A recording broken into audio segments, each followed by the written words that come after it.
दिन था 4 मई 1799। सरंगापटम का सूरज गुरूब हुआ चाहता था।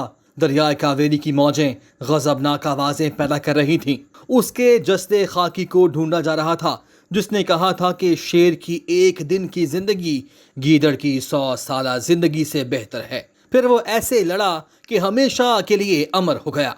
बिलाखिर उसका जस्ते खाकी मिल गया। उसने बेहतरीन सफ़ेद लीलन का जामा पहन रखा था जिसकी कमर के इर्द गिर्द रेशमी कपड़े की गोट लगी थी। सर पर पगड़ी नहीं थी। ऐसा लग रहा था जैसे वो जंग के दौरान गिर गई हो। अंग्रेज जनरल फौरी पलटा और सुल्तान के बारूब चेहरे पर नजर पड़ी। सुल्तान मुस्कुरा रहे थे। जनरल को शक गुजरा कि सुल्तान अभी जिंदा हैं। उसने सिपाही से कहा कि सुल्तान की नब्ज देखे। सिपाही डरते डरते आगे बढ़ा। सुल्तान की नब्ज देखी। जिस्म अभी तक गर्म था लेकिन नब्ज डूब चुकी थी। उसी के साथ हिंदुस्तान के मुसलमानों का नसीब भी डूब चुका था। जनरल हैरिस बेख्तियार पुकार उठा कि आज से हिंदुस्तान हमारा है। दानिश्वर के मुअज़्ज़िज़ नाज़रीन, अस्सलामु अलैकुम। आज की इस वीडियो में हम जिक्र करेंगे शेर इस्लाम, शेर मैसूर, सुल्तान फतेह अली टीपू अलमारूफ टीपू सुल्तान का, जिनके बारे में मशहूर तारीखदान कर्नल मार्क वेल्क्स लिखते हैं कि टीपू सुल्तान कद में अपने वालिद हैदर अली से छोटे थे। उनका रंग काला था, आंखें बड़ी बड़ी थीं, वो आम से दिखते थे और वज़न में हल्के कपड़े पहनते थे और अपने साथ रहने वालों से भी ऐसा ही करने के लिए कहते थे। उनको बेशतर घोड़े पर सवार देखा जाता था। वो घुड़सवारी को बहुत बड़ा फ़न मानते थे और उसमें उन्हें टीपू सुल्तान की शख्सियत की एक महारत भी हासिल थी। उन्हें डोली में सफ़र करना सख्त नापसंद था। टीपू सुल्तान की एक झलक ब्रिटिश लाइब्रेरी में रखी एक किताब an account of Tipu Sultan court में भी मिलती है, जिसकी तफसीलात उनके मुंशी मोहम्मद कासिम ने उनकी वफ़ात के बाद एक अंग्रेज़ तारीखदान को दी थीं। उसमें लिखा है कि टीपू दरमियाने कद के थे। उनका माथा चौड़ा था। वो सलेटी रंग की आंखों, ऊंची नाक और पतली कमर के मालिक थे। उनकी मूंछें छोटी थीं और दाढ़ी मुकम्मल तौर पर साफ थी। दोस्तों, ये दिन था 14 फरवरी सन 1799 का, जब जनरल जॉर्ज हैरिस की रहनुमाई में 21,000 फौजियों ने वेलूर से मैसूर की जानिब कूच किया। 20 मार्च को अंबर के नज़दीक 16,000 फौजियों का एक दस्ता उनके साथ आ मिला। उसमें जनरल स्टुअर्ट की कमान में 6,420 फौजियों का दस्ता भी शामिल हो गया। उन सभी ने मिलकर टीपू सुल्तान के सरंगापटम के किले पर चढ़ाई कर दी। मशहूर तारीखदान जेम्स मिल अपनी किताब the history of British India में लिखते हैं, ये वही टीपू सुल्तान थे जिनकी आधी सल्तनत पर 6 साल पहले अंग्रेज़ों ने कब्जा कर लिया था। उनके पास जो ज़मीन बची थी उससे उन्हें सालाना 1 करोड़ रुपए से थोड़ी ज़्यादा आमदनी होती थी, जबकि उस वक्त इंडिया में अंग्रेज़ों को मिलने वाला कुल ज़र मुबादला 90 लाख पाउंड यानी 9 करोड़ रुपए था। आहिस्ता आहिस्ता उन्होंने सरंगापटम के किले को घेर लिया और 3 मई 1799 को तोपों से हमला करके उसकी सदर दीवार में सुराख कर दिया। टीपू की फौज ने उनसे गद्दारी की थी। एक और तारीखदान लिंगस्टन अपनी किताब लाइफ ऑफ हैरिस में लिखते हैं, हालांकि सुराख ज़्यादा बड़ा नहीं था तो भी जॉर्ज हैरिस ने अपने फौजियों को उसके ज़रिए किले के अंदर भेजने का फैसला किया। असल में उनके पास कोई और रास्ता नहीं था। उनकी फौज भूखी थी। बाद में हैरिस ने कैप्टन मैल्कम के साथ खुद कबूल किया कि मेरे खैमे पर तैनात अंग्रेज़ गार्ड इतना कमज़ोर हो चुका था, अगर उसे धक्का दिया जाता तो वो नीचे गिर जाता। 3 मई की रात तकरीबन 5,000 फौजी, जिनमें करीब 3,000 अंग्रेज़ थे, खंदकों में छुप गए ताकि टीपू सुल्तान की फ़ौज को उनकी सरगर्मी का पता न चले।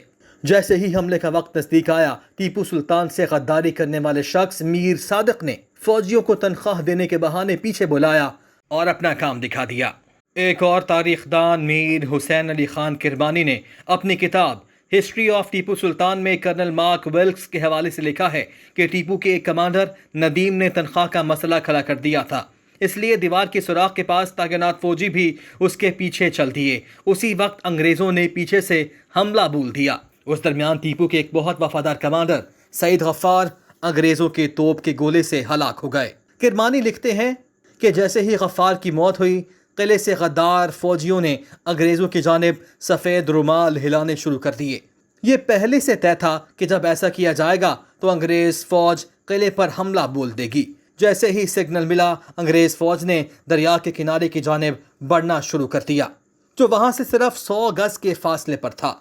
दरिया भी महज 280 गज़ चौड़ा था और कहीं टखने तक पानी था तो कहीं कमर तक। मेजर अलेक्जेंडर एलन अपनी किताब an account of the campaign in Mysore में लिखते हैं, हालांकि अंग्रेज़ों की आगे बढ़ती हुई फौज को किले से बआसानी से तोपों का हदफ बनाया जा सकता था, फिर भी खंदकों से निकलकर अंग्रेज़ फौजी महज 7 मिनट के अंदर किले की दीवार की सुराख से दाखिल होकर बरतानवी झंडा लहराने में कामयाब हो गए थे। दोस्तों, फिर यूँ हुआ, सुराख पर कब्जा हासिल करने के बाद बरतानवी फ़ौज 2 हिस्सों में तकसीम हो गई। बाएं जानिब बढ़ने वाली फ़ौज को टीपू सुल्तान की जानिब से सख्त मुश्किलात का सामना करना पड़ा। टीपू की फ़ौज के साथ 10-10 मुकाबले में उस दस्ते की रहनुमाई करने वाले कर्नल डनलप की कलाई पर तलवार से गहरा ज़ख्म लगा। उसके बाद कॉलम के दस्ते को आगे बढ़ने से रोकने में टीपू के फ़ौजी कामयाब रहे। टीपू सुल्तान अपनी फ़ौज की हिम्मत बढ़ाने खुद जंग में शामिल हो चुके थे। जख्मी होने वाले डनलप की जगह लेफ्टिनेंट फार्क्यूहार ने ली, लेकिन वो भी जल्द ही मारा गया। 4 मई की सुबह टीपू ने अपने घोड़े पर सवार होकर किले की दीवार में होने वाले सुराख का मुआयना किया और उसकी मुरम्मत का हुक्म दिया। इसके बाद वो गुस्ल के लिए चले गए। हुसैन किरमानी लिखते हैं कि सुबह ही उनके नजूमी ने उन्हें आगाह कर दिया था कि वो दिन उनके लिए अच्छा नहीं है, इसलिए शाम तक उन्हें अपनी फौज के साथ ही रहना चाहिए। गुस्ल के बाद टीपू ने गरीबों में पैसे बांटे। पटना के एक पुजारी को उन्होंने एक हाथी, तिल का एक बोरा और 200 रुपए दिए। दीगर ब्राह्मणों को टीपू ने काली बकरी, काले कपड़ों से बनी एक पोशाक और 90 रुपए, इसके अलावा तेल से भरा एक बर्तन भी दिया। इससे पहले उन्होंने लोहे के बर्तन में रखे हुए तेल में अपना साया देखा। उनके नजूमी ने बताया था कि ऐसा करने से उन पर आने वाली मुसीबत टल जाएगी। उन्होंने महल में वापस लौटकर रात का खाना खाया। खाना शुरू ही किया था कि उन्हें अपने कमांडर सईद गफ्फार की हलाकत से मुताल्लिक खबर मिली। गफ्फार किले के मगरबी हिस्से की हिफाजत के लिए तागनात फौज की क़यादत कर रहा था। लेफ्टिनेंट कर्नल अलेक्जेंडर अपनी किताब a view of the region and conduct of the war with Tipu Sultan में लिखते हैं कि टीपू यह खबर सुनते ही खाना छोड़कर उठ गए। टीपू सुल्तान ने हाथ धोए और घोड़े पर सवार होकर उस जगह की जानिब निकल पड़े जहां दीवार में सुराख हुआ था, लेकिन उनके पहुंचने से पहले ही अंग्रेज़ों ने वहां अपना झंडा लहरा दिया था और किले के दूसरे इलाकों की जानिब बढ़ना शुरू हो चुके थे। अलेक्जेंडर आगे लिखते हैं कि इस जंग में टीपू सुल्तान ने ज़्यादातर लड़ाई आम फौजियों की तरह पैदल ही लड़ी, लेकिन जब उनके फौजियों की हिम्मत टूटने लगी तो वो घोड़े पर सवार होकर उनकी हिम्मत बढ़ाने की कोशिश करने लगे। कर्नल मार्क वेल्क्स लिखते हैं कि अगर टीपू चाहते तो जंग के मैदान से भाग सकते थे।